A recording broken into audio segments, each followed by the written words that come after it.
ओम नमः शिवाय दोस्त। रुद्र संहिता पार्वती खंड चतुर्थ खंड। वशिष्ठ मुनि का उपदेश। ऋषियों ने हिमाचल को बताया। राजा अंद्रणय ने भयभीत होकर अपनी कन्या ब्राह्मण को देकर अपनी तथा अपने परिवार की रक्षा की। राजा अंद्रणय का नाम सुनकर हिमाचल ने ऋषियों से उनकी पूरी कथा सुनने का आग्रह किया। वशिष्ठ जी ने बताया, 14वें मुनि का नाम सावर्णी था। उन्हीं के वंश में राजा अंद्रणय हुए थे।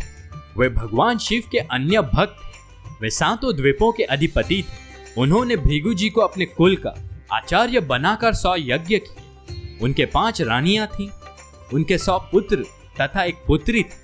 पुत्री का नाम पद्मा था, जो लक्ष्मी के समान सुंदर थी। एक बार पिपलाद ऋषि ने एक व्यक्ति को जंगल में अपने स्त्री के साथ विहार करते देखा। उसे देखकर ऋषि के मन में कामवासना जागृत हो गई। उनके मन में भी स्त्री प्राप्त करने की इच्छा होने लगी। एक दिन ऋषि पिपलाद ने पुष्पभद्रा नदी पर राजा अंद्रणय की कन्या पद्मा को देखा। वे उस पर मोहित हो गए। आसपास के व्यक्तियों ने उनकी हंसी उड़ाते हुए कहा कि ये राजा की कन्या है, आप उनसे अपने लिए मांग लो।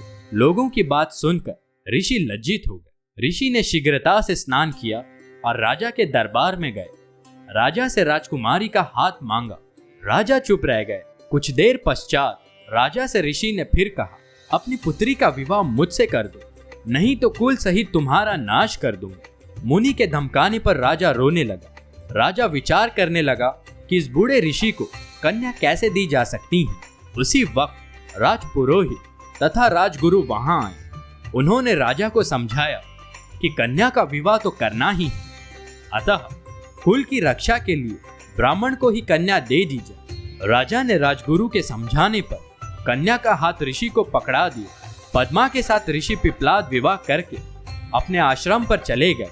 राजा भी राज्य को त्याग कर वन को चले गए। इस गम में रानी की मृत्यु हो गई। राजा का बड़ा बेटा कीर्तिमान राज्य करने लगा। हे हिमाचल, जिस तरह अंद्रणय ने मुनि को कन्या देकर अपने कुल की रक्षा की थी, अतः तुम भी अपनी कन्या को शिवजी को देकर सभी देवताओं को अपने अधीन करना। ओम नमः शिवाय दोस्त।